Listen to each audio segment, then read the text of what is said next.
Hey guys, Colton here. Real quick before we get into the episode, I want to talk to you about the future of chasing masculinity. I want to let you know that we're not going anywhere, but that how it's going to look moving forward is going to be a little bit different. I'm going to move away from the weekly episodes just to make sure that, well, one, I don't get burnt out, but two, that I keep the material that's coming actually important and meaningful and doesn't feel like it's forced or manufactured. So, moving forward, I don't know if there's going to be any disruption in the weekly episodes for a while, but just wanted to say that the episodes are going to come as they come and they're not going to be on the Wednesday morning weekly occurrence. So, thank you for listening. I'll let you get back to the episode. Welcome back to Chasing Masculinity. Today, we're going to be talking about how men lead the fitness charge and how a man sets the health standards in his home or in his relationships. Fitness in the household doesn't begin with a group vote. I know that sounds crazy. It doesn't start with everyone agreeing at the exact same time. Someone needs to set the rhythm. Someone needs to set the expectation. Someone is going to establish the culture, if you will. And I think that the person best suited for that is going to be the man. Not because women are incapable of leading health, physical fitness, but because this is a part of the man's responsibility. The culture of the home follows the discipline of the man. The habits of the household usually mirror the habits of the head of the household. And biblically, being the head of the home isn't just about direction and protection, it's also about stewardship. Stewardship of your body, your lifestyle, your environment, the thing you create for people that you lead.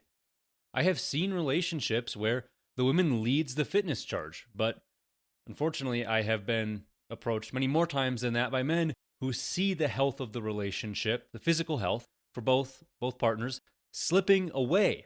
This is why I think it's just less frictional to have this charge be led by the man. And if physical health is something that you think you're lacking right now in your home, in your relationship, you think both you and your partner, or even just you, need to get back on the horse, then let's talk about that today. So if you want a healthier home, a more active relationship, or just a more disciplined environment, because all of that comes from fitness, it really has to start with you. And this episode's going to be about how to lead that charge. So let's get into it.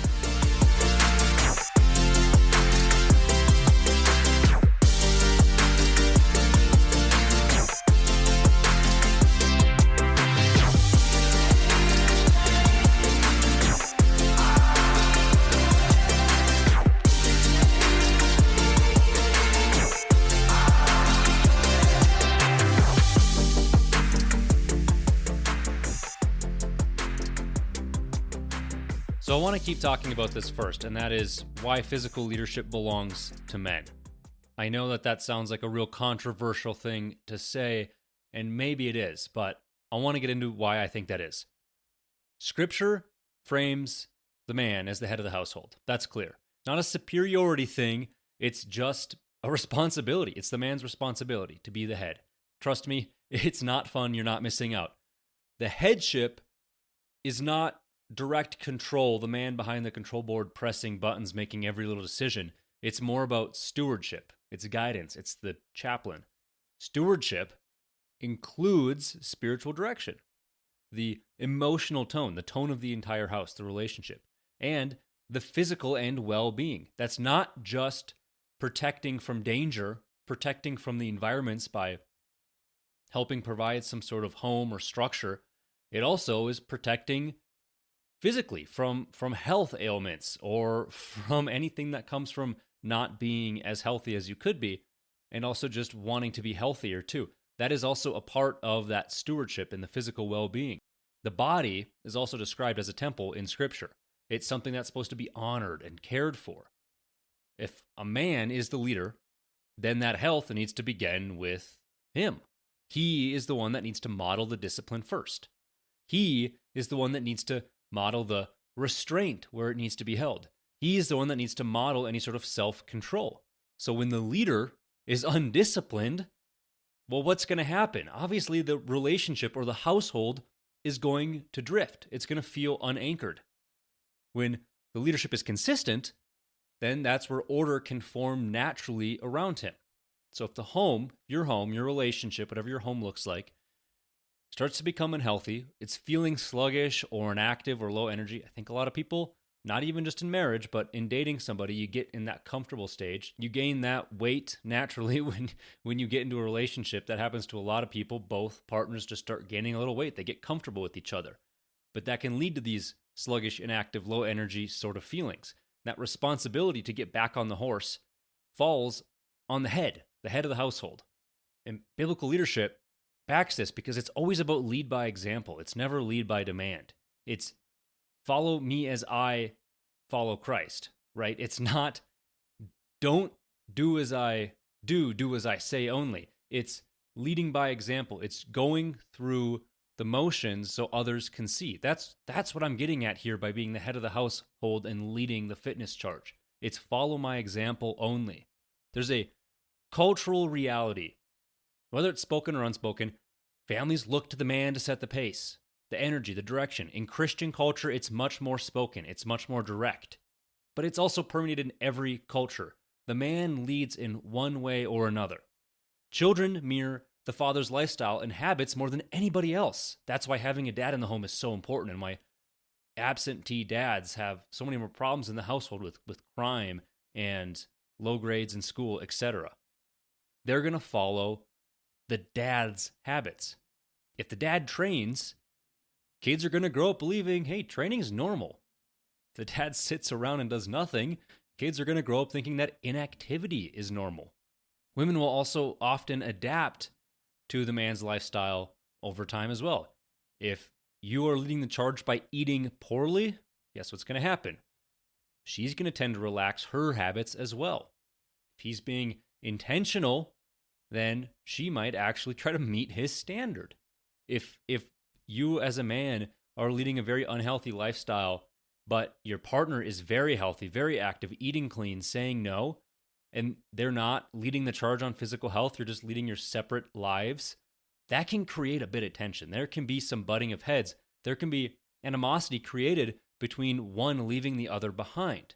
That's why when the man sets the standard, there's a tendency to follow.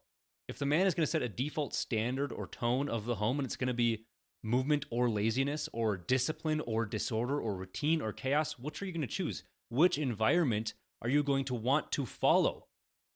If you don't want to follow somebody who's disordered and has chaos around him or is lazy, then why would your partner want to? A disciplined man is going to tighten the culture without even having to say anything. Doesn't have to bring it up. It just happens. An undisciplined man is going to loosen that culture even when he doesn't mean to. That's what's so important about setting the tone in many aspects, but specifically here I want to talk about fitness because I've had this conversation so many times. So why do men lead here? Men, well, first are going to influence the food environment, like what groceries are bought. I personally really don't do the grocery shopping, but it's a team effort. I still have a say in what gets bought. There is still an input. What snacks are available? What meals are normalized in the home? Men are also going to influence the activity level. Who initiates the walks, going on a hike, going to the gym? Whether weekends are a time of activity or sedentary. Men influence the stress level of the home as well. Stress is going to create things like emotional eating or disrupting your sleep patterns. Stress kills a healthy gym routine as well. If a man is then the thermostat, he's going to set the energy and the effort within his environment. If he leads physically, others are going to follow. If he waits for others to lead, there's a good chance no one will. And again, I feel like I have to do the land acknowledgement here. It doesn't mean that women are incapable of leading. It just is much more natural for a man who's already the head of the house to take up this mantle. And I've been approached by, obviously being a man, it makes sense that I'm only ever approached by other men. But it's so often that there's this thing eating away the inside of a man because he knows that not just his partner, but him as well, they're slipping on their physical health.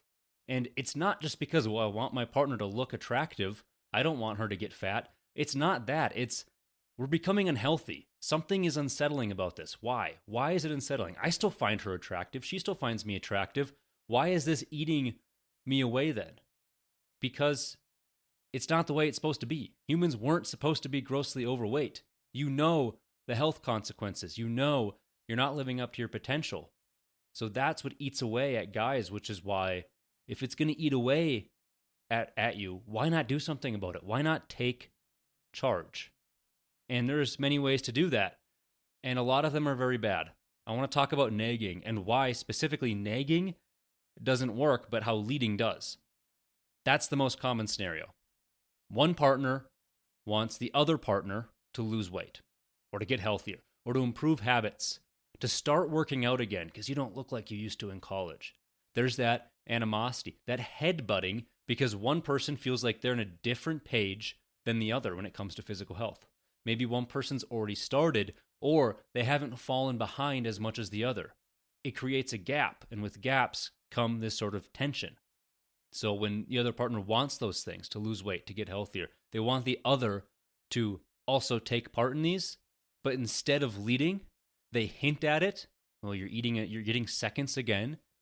You want a dessert? We had dessert last night. We've had dessert every night this week. You're getting another bowl of ice cream. They start suggesting, hey, you used to look better in this dress, or maybe we should stop eating so much or stop going out.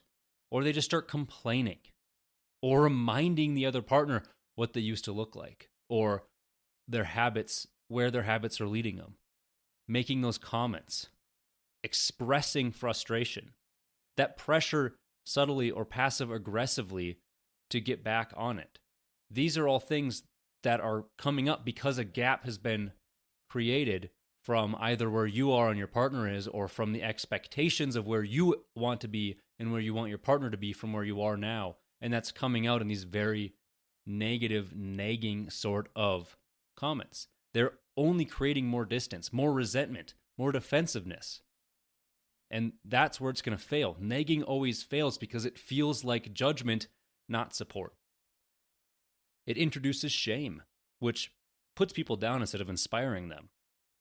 It communicates you need to change. I'm not willing to do anything differently myself, but you need to change. It puts the burden on them instead of you. It breaks trust. No one's going to follow a man who pushes from behind, especially if you're not on the other side of that chasm, if you will, on the physical journey. But you very well could be. That doesn't matter. It creates a sort of parent-child dynamic as well, where it's not a partnership dynamic. It's a do as I say. Ultimately, it doesn't produce any sort of lasting change. It's just kind of adding to this tension. But what about leading? Why does leading work? Leadership is removing pressure that you're putting on, physical, verbal pressure, and replaces it with inspiration, something that people want to follow willingly. When a man improves himself first, it eliminates the defensiveness in the home. Why? Because visible change creates credibility. It's, hey, I think we should do this. And then you start doing it, and then you get the results. It's right there. The credibility, the change, the proof is right there. If your partner, if she sees consistency, not just a sort of commentary, not these wishes, these hopes, these desires, once the actual efforts, the fruits of your effort start to become apparent, that builds credibility. Then when your effort makes the environment feel safe and uplifting, not judged, you're saying with your effort, not verbally, but physically with your actions, I'm doing this thing and I'm getting results and I'm leading us down a healthier path. Your discipline becomes the standard, and she's going to naturally rise towards it. When you go first, one, she's not going to feel alone. She's not going to feel criticized. She's not going to feel pressured. Leadership makes health a shared culture instead of a personal attack. And maybe you're a guy, I'm saying this as if you're a guy who has a desire for your relationship to be healthier, but maybe you are on that path and your partner is not sharing the same sentiment. There very well could be the case where your partner, your girlfriend, your wife, whomever, is miles ahead of you, and now you're just feeling like you're on the other side of that chasm and you need to get back into it. The advice is still the same. It doesn't matter. This applies to any situation. Maybe you're both really healthy. Maybe you're both taking lead. That's great. Keep it up. Advance that. Work on that. Make that better.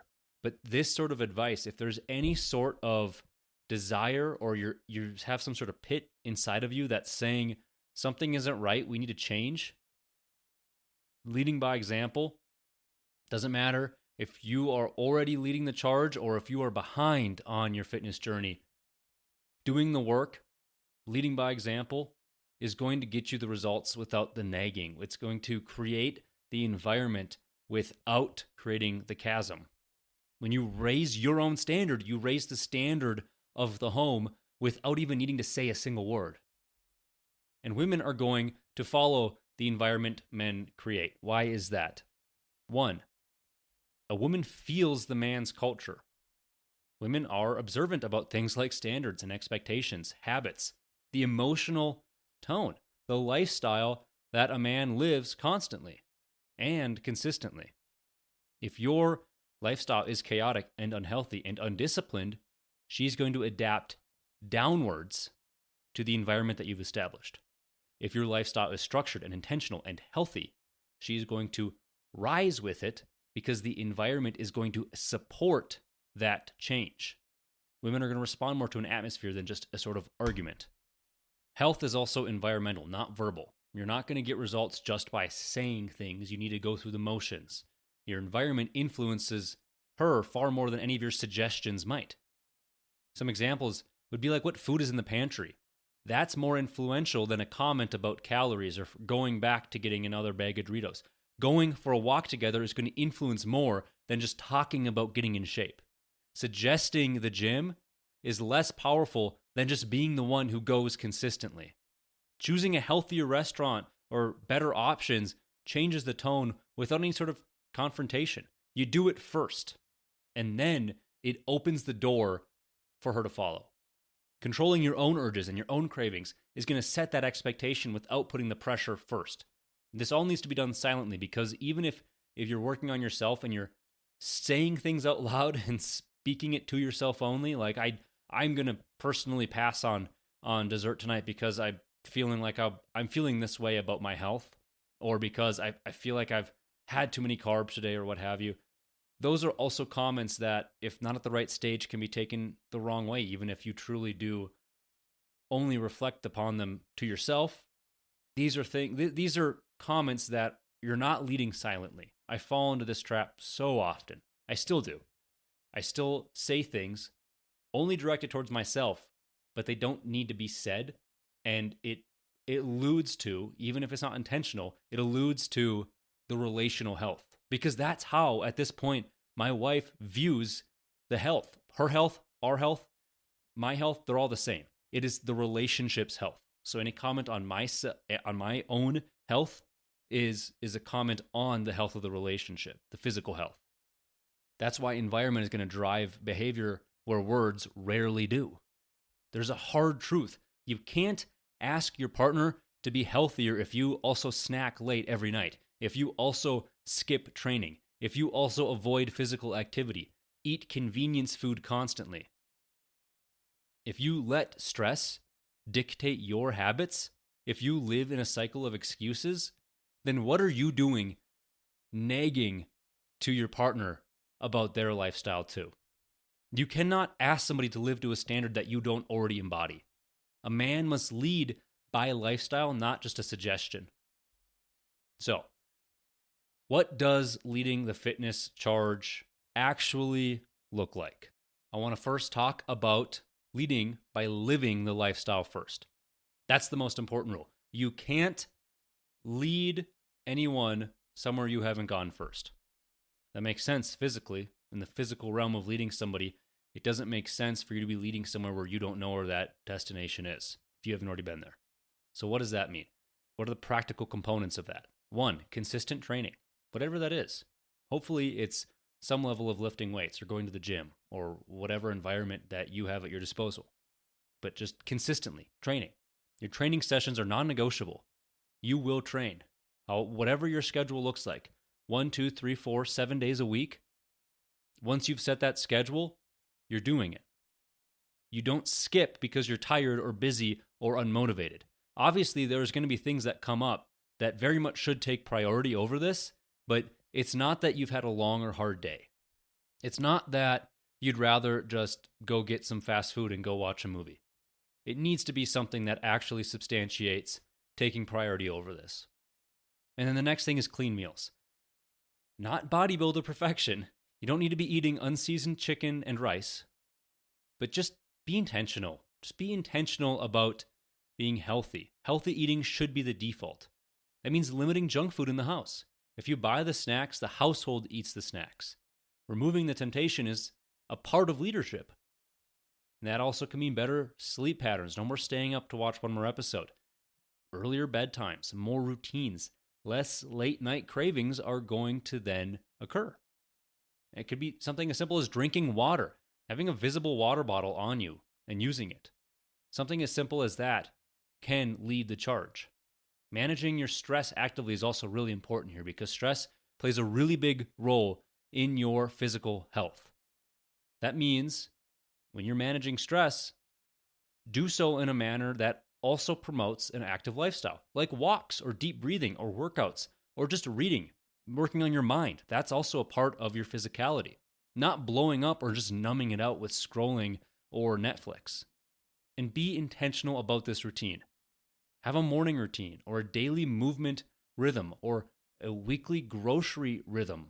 Write it down. Stick to it. Do something. Whatever is going to create the habitual repetition that needs to occur in order for this to take hold. Leading means changing yourself before expecting anyone else to change. If the standard doesn't start with you, it never sticks in the home. Now, the next piece of this is to invite without pressure. How do we do that? This is one where I think most guys get stuck that I talk to.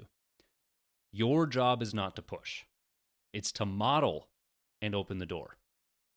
You're replacing pressure statements with an invitation statement. You go through the actions first. You can talk about your desire to get healthier and how that comes from your heart, but then you need to start going through the actions and then you need to invite. Instead of saying you really need to start working out, you need to stop eating this, we need to get healthier, use, hey, I'm convicted, I want to go to the gym, we have time at 6, I'm gonna go to the gym at 6 today. I'm going to do this. This is what I'm doing at the gym. Would you like to come with me? I'm making a healthy dinner tonight. Would you like some? I'm making XYZ. Can I make that for us? I am going for a walk. Would you like to join me? It's beautiful outside. We have time. Let's get up off the couch. Come with me if you want, but I just need to stretch my legs for a little bit. This tone communicates that, yes, you're in a relationship, but I want to lead this. I'm going to start being consistent about this.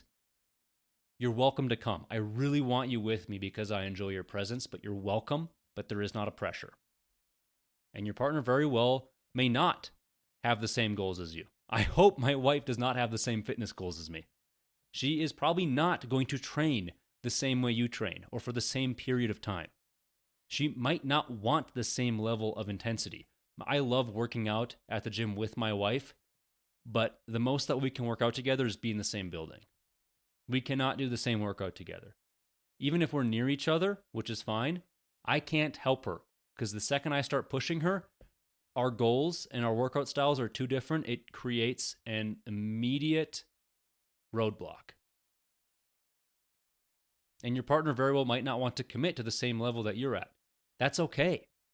As long as you're leading and it's inviting the door for a healthier relationship, a physically healthier relationship, that's a win on everybody's part. You're getting healthier, your partner's getting healthier, and hopefully that creates a healthier relationship metaphysically, not just physically. And I want to stress that this is okay. The goal is not to change them. The goal is to change you. At the end of the day, your goal should not be to change your partner. You shouldn't be going down this path because you want a hotter girlfriend. It shouldn't be because you want your wife to look like the way she used to look like when you started dating. The goal is to change you. That is going to change the relationship. As the man, when you change, the relationship changes. So you need to make sure that you're changing for the better. Now, another piece of this is making health a normal part of the home. That is normalizing health without constantly talking about health. Moreover, the ways that you're not meeting those standards. That could be weekly grocery runs with a plan. That means the healthy defaults are always stocked. There's less processing. There's more whole foods.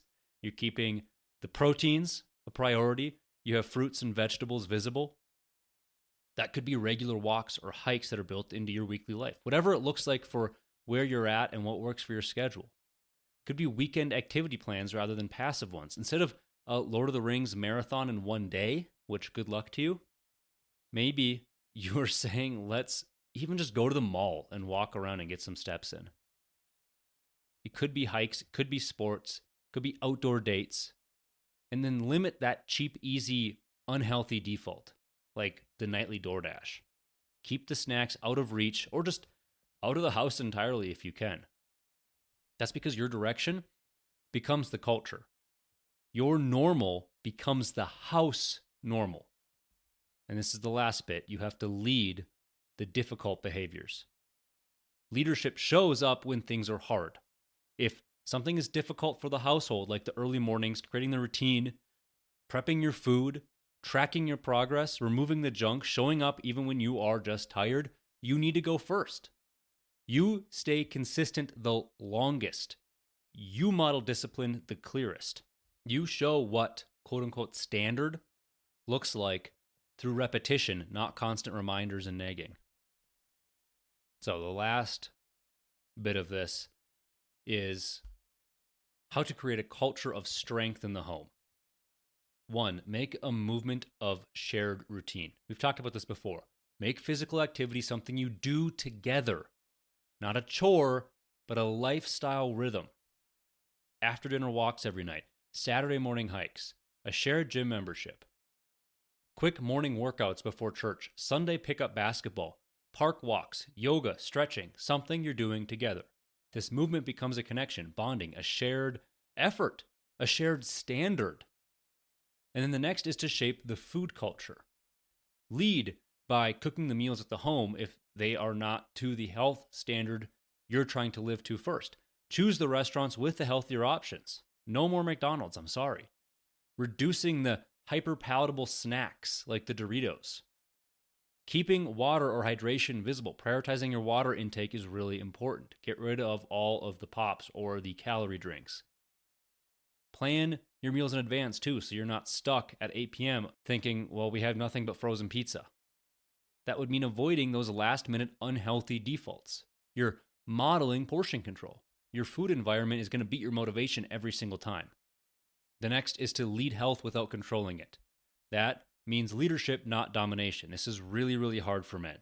I don't know of any man who's perfected this. It's a constant struggle.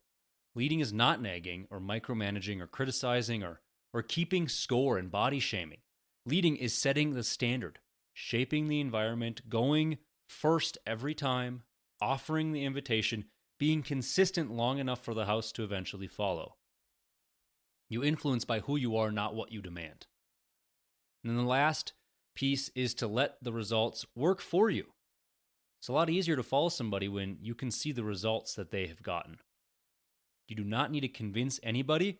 You don't need to pressure anyone or correct anyone. Don't need to argue with anybody. Your lifestyle is going to do the persuasion. Your consistency is going to earn that trust. Your results are going to speak louder than your reminders. A healthy man changes the culture without commanding it. So, as we wrap this up, just remember the central truth about this episode, because I have heard so many people talk about all the arguments they've gotten into, or the chasms, or the animosity that's been created because of this very conversation. The central truth, if you want a healthier home, a stronger relationship, a more disciplined environment, it begins with you.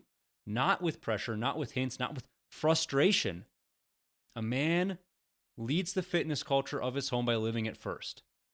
When you train consistently, when you stock the home with better food, when you prioritize rest, routine, responsibility, you raise the standard of the entire environment without ever needing to say a word. Leadership in physical health is simply stewardship lived out. And stewardship always starts with being the head of the house. Your job is not to change your partner. Your job is to build the example that shapes the home. You create the rhythm, the environment. You set the tone. You go first in the difficult habits, and you stay consistent the longest. If a man wants his home to be healthier, the first body he disciplines is his own. Lead the charge.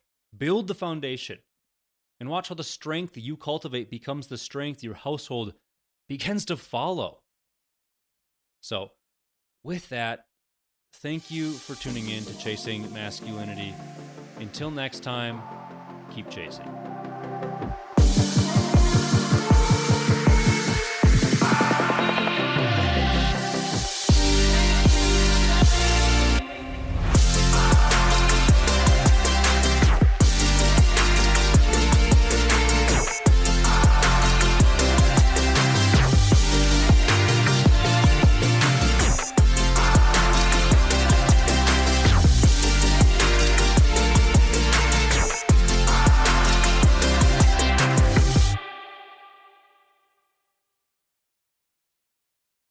Before you go, I want to mention something briefly. If this podcast has been resonating with you, if the conversations around discipline, purpose, identity, and what it means to be a man today have been hitting close to home, then my book, 24 Rules of Masculinity, is officially out. It is a direct, practical guide built around the same principles we talk about here: biblical foundations, hard-earned lessons, and clear direction for men who want to live with intention instead of drifting. This isn't theory. It's meant to be picked up, applied, and just carried with you. So whether you're just starting to take ownership of your life or you're trying to realign and get it back on track, that's why I wrote it. You can find 24 Rules of Masculinity on Amazon or through the link in the description. If you do pick it up, I'd genuinely love to hear your thoughts. Thanks again for listening, and I'll see you in the next episode.